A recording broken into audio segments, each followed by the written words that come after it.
안녕하세요. 재미있는 사례 민법 용어 해설인데 이번 시간에는 우리가 근저당권이라는 거 있죠. 그걸 중심으로 해서 설명을 해드릴게요. 교재로는 76페이지에 있는 부분이에요. 76페이지를 참조를 하시면 되는데요. 76페이지입니다. 근저당권하고 들어와 있는 부분인데 우리가 나중에 그 물권법의 마지막에서 배우는 게 근저당권이에요. 가장 마지막에 배우는 게 저당권 안에 근저당권 그러는데, 이 저당권하고 근저당권 두 가지 좀 차이점이 있어요. 그걸 하나 설명을 하시면 금방 이해가 될 것 같은데, 자, 한번 요걸 한번 해보게요. 일반적으로 우리가 저당권이라는 게 하나가 있고, 그 다음에 여기에 저당권 이렇게 두 가지가 있어요. 여긴 저당권이고 여기는 근저당권이 들어가 있는 겁니다. 자, 그럼 저당권은 어떤 거냐? 요런 거예요. 우리 은행에서 대출을 받아갖고 오잖아요. 자, 예를 들면 갑이 이렇게 부동산이 하나 있고, 그 다음에 을이라는 사람, 대부분들이 은행이겠죠. 은행으로부터 금전 소비대차 계약 1억을 맺고 이렇게 빌려와요. 그럼 요 을이라는 사람을 우리가 뭐라고 하냐면 나중에 돈 달라고 할 수 있으니까 권자, 채권자 이렇게 부르고, 요 갑을 우리가 채무자 이렇게 불러요. 채무자, 의무를 부담한다 이거죠. 그럼 요 1억이라는 거 있죠? 요 1억을 우리가 뭐라고 하냐면 받을 돈 채권, 채권이라고 합니다. 채권 이렇게 부르고요. 만약에 갑이 그냥 1억을 나중에 갚으면 돼요. 변제 날짜에. 근데 돈이라는 게 갚지 못하는 경우가 생길 수 있거든요. 그럼 이걸 어떻게 할 것이냐? 그래서 요 을이라는 사람 입장에서는 요 채권을 확보를 해야 되거든요. 그래서 요 부동산에다가 요렇게 저당권을 잡습니다.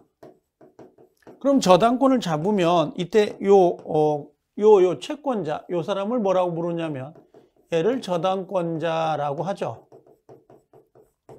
그 다음에 요 채무자를 뭐라고 하냐면 저당권 설정자 이렇게 불러요. 그럼 요건 채무자, 저당권 설정자고 얘는 채권자, 저당권자 이렇게 부릅니다. 그럼 요 1억이라고 불렀던 채권을 우리가 뭐라고 하냐면 피담보라 그래요. 피담보 채권. 요 피담보란 의미가 담보물이 있다. 그냥 돈 받을 권리만 있는 게 아니라 돈을 받기 위해서 채권이라는 뭔가 받을 수 있는 수단, 담보물이 있다. 여기 유담보라고 생각하시면 돼요. 그래서 요 갑이 돈을 변제하지 않으면 요 을은 뭐라고 하냐면 우리가 저당권을 실행한다 이렇게 표현해요. 그럼 저당권을 실행한다는 표현이 뭐냐면 경매겠죠. 요 부동산 있죠? 요 부동산을 경매를 붙여요. 그럼 경매를 붙이면 경락대금이 들어올 거 아니에요? 그럼 이 대금에 대해서 경락대금을 요 1억이라는 채권을 여기다가 이렇게 확보를 하는 단계, 이런 게 우리가 보통 일반적으로 저당을 잡아서 대출을 받았어요 라고 하는 게 이런 의미예요. 돈을 갚지 않으면 을은 갑에게 물어보지 않고 갑의 재산권을 경매를 붙여버리죠. 자, 그러면 여기서 저당권이란 애는요 1억을 빌려가면 등기부상에 표시를 해놔요. 이런 식으로 해서 1번, 요게 을구라고 하는 게 있습니다. 등기부에 가면 1번에 을이 저당권자인데 얼마를 빌렸어요? 그러면 1억을 빌렸잖아요. 그러면 요 1억이라는 게 요렇게 등기부에 표시가 돼요. 피담보 채권 액수가 표시가 된다라고 보시면 돼요. 이런 식으로. 그런데 문제는 요거예요.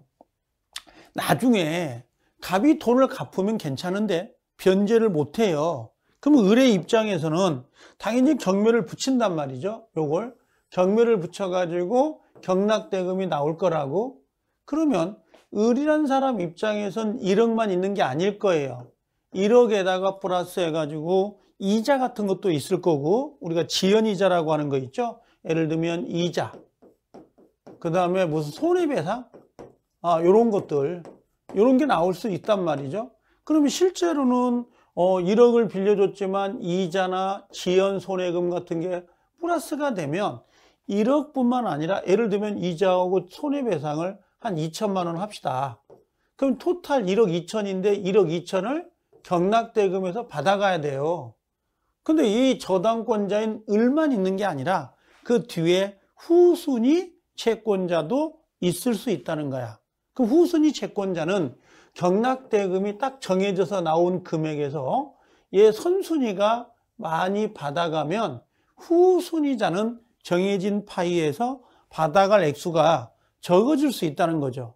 그래서 요 을이란 사람은 1억뿐만 아니라 이자나 손해배상도 받을 수 있다는 것을 입증을 해야 되는데 그 입증하기가 상당히 어려웠어요.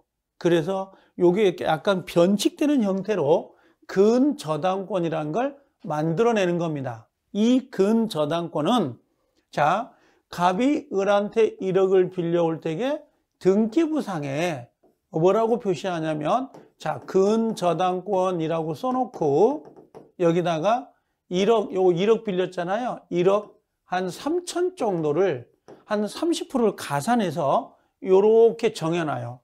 그러면 실제 빌린 건 1억이지만 1억을 빌려줬지만 나중에 갑이 돈을 갚지 않으면 경락대금에서 요 부동산을 경매 붙여서 최대로 1억 3천까지는 받아가겠습니다라는 걸 보통 표시를 해줘요. 이런 것들이 근저당권.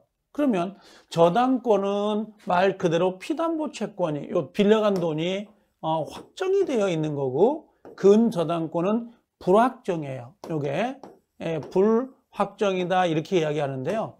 제가 근저당권을 이야기할 때 거의 보통 마이너스 통장을 보통 이야기를 해요. 여러분들 마이너스 통장이 있죠? 1,000만 원짜리가 있어요. 그럼 실제 1,000만 원 빌린 건 아니죠. 근데 마이너스 1,000만 원까지는 빌릴 수 있다. 보통 1년 동안 계속 빌렸다가 갚았다. 빌리고 갚고 그러면 계속 그 금액이 늦고 계속 수위 조절이 되겠죠. 그러나 나중에 1년 뒤에 은행 직원이 전화가 오잖아요. 은행 돈 요거 마이너스 통장 변제하실 거예요? 아니면 연장할 거예요? 이렇게 물어봐요. 그럼 얼마를 갚으면 돼요? 그러면 예, 마이너스 300만 원이에요. 그러면 그 300만 원으로 피담보 채권이 확정이 돼요. 피담보 채권은 갚을 돈이 확정이 된다라고 보시면 돼요. 요게 바로 근저당권 같이 유사성을 갖고 있어요. 자, 예를 들면 우리 이걸 한번 해보자고요. 요걸 요런 거 있잖아요. 여러분들 갑이 집이 있는데요. 이게 주유소라고 합시다. 주유소를 운영하는데 SK하고 3년간 기름을 납품받기로 약속을 했어요. 그럴 수 있잖아요. 기름 납품을 받기로 약속을 했는데 자, 지금 요게 얘가 납품을 해요. 납품을 하면 얘가 돈이 있으면 변제를 하겠죠. 근데 기름값을 준단 말이야. 근데 돈이 없어. 그럼 외상거래를 할 거라고. 그럼 외상거래를 하다 보면 SK 입장에서는 불안하잖아요. 그래서 아예 요 주유소에 자, 감정가를 매겨요. 감정가를 매겼더니 예를 들면 한 100억 정도 나오더라. 주유소가 시세가. 그럼 거기에서 한 30%를 공제해서 최고 담보액을 70억으로 이렇게 정해 놓을 수 있다고요. 그러면 갑이 70억만큼 기름을 가져다가 지금 판 게 아니죠. 앞으로 장차 채권 최고액을 갑이 돈을 갚지 않으면 70억 한도 내에서는 후순위 권리자보다 내가 이 주유소로부터 빨대를 꽂겠다 하고 정해놓은 거예요. 그러면 지금 이 갑이라는 사람은 기름을 납품을 받으면서 외상하다가 돈이 생기면 일부를 갚고 또 외상하다가 일부 갚고 계속 증감 변동하다가 나중에 3년 뒤에 요 3년 뒤에 이제 끝났잖아요. 계약 기간이. 그럼 피담보 채권 요 금액이 빚진 게 얼마냐, 갑은 얼마를 갚아야 되느냐라고 하는 게 정해지는 거예요. 그걸 우리가 3년 뒤에 피담보 채권을 확정한다 이렇게 이야기를 해요. 그럼 지금 요게 요 채권 최고액 70억이라고 하는 거 있죠? 요 70억은 누구보다 SK가 있는 게 아니라 다른 채권자가 있을 수 있겠죠? 요게 다른 채권자가. 그럼 이 SK가 다른 채권자보다 요 주유소를 경매에 붙였을 때 요 70억 한도 내에서는 너희보다 우선해서 변제를 받을 수 있는 액수, 우선 변제액을 이렇게 기재를 해 놓는 거예요. 그러다가 나중에 갑이 정말 돈을 갚지 않으면 요 SK는 이 주의소를 경매 붙여서 70억 한도 내에서는 우선 변제를 받을 수 있도록 합니다. 요걸 우리가 근저당권이라 그래요. 그럼 근저당권은 자, 최고액이 정해져 있긴 하지만 실제는 피담보 채권이 얼마인지를 모르는 거, 진감 변동되는 거. 자, 내용을 보면 이렇게 나와요. 뭐라고 돼 있냐면, 자, 계속적인 거래 관계. 주의소는 계속 거래할 거 아니에요?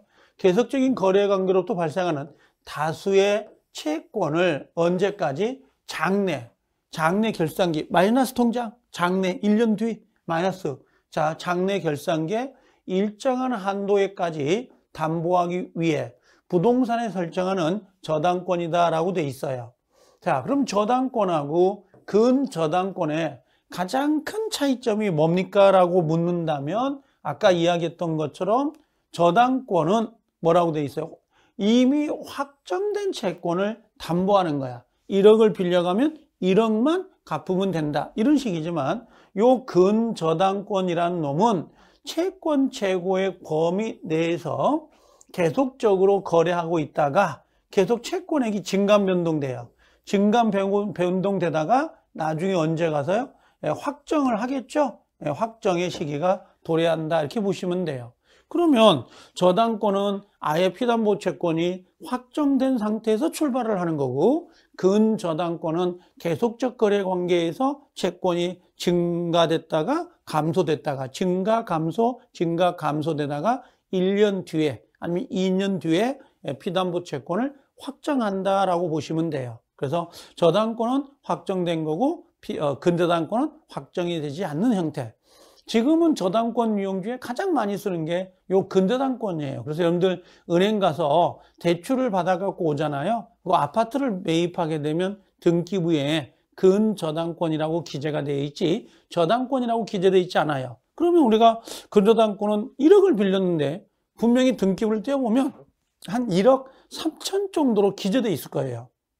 1억 3천. 그러면 은행에서는 내한테 1억을 빌려줬지만 내가 1억을 못 갚으면 그 은행에서는 1억만 받아가는 게 아니라 어떤 이자라든지 또는 손해배상까지 담보하기 위해서 30%까지 증액을 시켜놔요. 근데 내가 만약에 제때 돈을 갚아버리면 1억만 갚으면 되겠죠. 근데 만약에 제때 돈을 갚지 못하면 은행에서 몇 번 최고를 할 거고 돈 갚아라고 또 시간이 흘러갈 거고 거기에 이자 손해가 발생이 되니까 은행 입장에서는 그 담보까지 그 부분까지 담보하기 위해서 사용하는 게 근저당권이에요. 그래서 요 근저당권이다라고 하는 것은 피담보 채권이 확정되어 있지 않다 이렇게 보시면 될 거예요. 그래서 확정됐냐 확정되지 않았냐 그 부분이라고 보시면 됩니다. 가장 많이 쓰는 게 제가 아까도 이야기했지만 마이너스 통장을 생각해보면 아주 쉬워요. 마이너스 통장을 생각하면. 그래서 앞으로 저당권하고 근저당권인데 근저당권은 우리가 시험장에 가면 나올 수 있는 지문 자체가 지문으로 쭉 연결해 보면 한 20여 개 정도 될 거예요. 그 중에 한 문제 정도는 항상 문제가 나온다고 생각하면 돼요. 지금은 거의 대한민국에 쓰고 있는 저당권은 100%가 근저당권이에요. 그렇게 정리하시면 될 거예요. 자, 그 다음에 우리가 하나 더 짚고 가야 될 게 77페이지 보면 이게 기간이라는 게 있는데요. 요 기간은 많이 쓰진 않아요. 나중에 가보면. 자, 기간 이런 게 해볼게요. 어떤 게 있냐면 갑이라는 사람이 집에 있고 을이라는 사람하고 임대차 계약을 맺는다고 합시다. 예를 들면 보증금 1천만 원에 그 다음에 월세 차임이라고 하거든요. 월세를 우리가 차임을 예를 들면 한 50만 원 월에 이 정도로 계약을 해서 사용을 하는데요. 보통 계약 기간을 정하지 않아요. 1월 1일부터 해가지고 12월 31일까지 이렇게 정합니다. 그렇죠? 그러면 지금 여기 보면은 1월 1일부터 12월 31일까지 어느 시점에서 다른 시점까지 요걸 뭐라고 하냐면 시간의 흐름이라고 할까요? 시간의 흐름. 요 시간의 흐름. 자, 어느 시점이 언제예요? 어느 시점이 언제였죠? 1월 1일. 어느 시점에서 다른 시점이 언제예요? 12월 31일까지 요거에서 요거까지의 요 시간에 구분하여 그 기간은 그것만으로 법률 요건이 성립되지 않나. 기간의 만료에 의해서 법률 효과가 발생되는 경우가 많다라고 돼 있는데요. 요거에서 요거까지의 거리, 요걸 우리가 시간의 흐름이라고 생각하면 돼요. 요걸 우리가 기간 이렇게 이야기합니다. 기간. 그래서 앞으로 우리가 임대차 기간 2년, 지상권의 기간 30년, 요 기간 어느 시점부터 어느 시점까지의 그 사이의 시간의 흐름을 기간이라 할 거예요. 기간. 이렇게. 야, 우리가 고용계약을 언제까지 맺을 거야? 그건 뭐요? 5년간. 언제부터 언제까지. 요걸 기간이라 그래요. 그런 것들을. 그래서 어느 시점에서 어느 시점까지 거리, 시간의 흐름을 기간이다. 이렇게 보시면 돼요. 자, 나중에 이런 게 있어요. 청약자가 매수제의, 청약의 일정한 기간, 요 기간 내에 이의를 제기하지 않으면 승낙한 걸로 본다는 뜻을 표시한 경우, 이의 없이 그 기간이 지났다. 지났다는 게 뭐냐면 내가 1월 1일 날 청약을 하면서 너 5월 1일까지 승낙을 해달라. 승낙이 없다면 어떻게 할 거냐? 이렇게 물어봐요. 그래서 그 기간이 지났다. 여기 지난 거죠. 여기 지나버렸다면 계약은 성립되지 않는다. 불성립이다 라고 하는 건데, 앞으로 요 기간이란 말을 좀 우리가 쓰긴 쓸 건데요.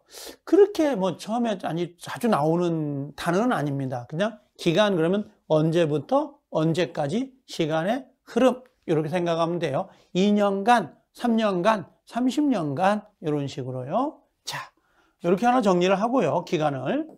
자, 하나 해볼게요. 여기 기망이라고 하는 부분 나오죠. 기망. 앞으로 이 기망이라는 단어는 어디서 나오냐면 이 부분은 민법 총칙 부분이 있어요. 민법 총칙의 의사표시에 가면 사기, 그 다음에 강박이란 단어가 나와요. 조문상으로는 110조인데 요 사기라는 의미 나오죠. 사기가 뭐예요? 사기, 속아서 한다라는 거 있죠. 기망한다, 속인다, 속한다, 속힌다. 이거 신의칙에 반하여 진실이 아닌 것을 진실이라고 하거나, 그죠? 이걸 우리가 기망이라 그래. 속인다, 속아서 한다. 자, 진실을 은폐하는 행위. 이런 것들을 우리가 기망이라고 합니다. 그러면 제가 우리 딸한테 어릴 때부터 예쁘다 했단 말이야. 예쁘다 하니까 정말 지금도 커서도 예쁜 줄 알더라. 그게 기망이거든요. 기망, 속인다, 사기. 그래서 우리가 사기친다, 요걸 기망이라 그래요. 기망. 요걸 정확히 말하면 그릇된 관념이라 그래요. 그릇된 생각, 잘못된 생각을 갖게 하는 것.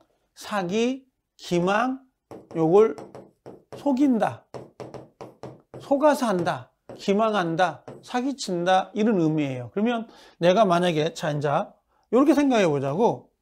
그럼 어떤 경우가 생기냐면요, 갑이라는 사람이 이렇게 토지가 있어요. 근데 을이라는 사람이 요 갑에게 우리가 뭐라고 하냐면 기망했다, 이렇게. 기망했다, 요걸 다른 말로 사기쳤다.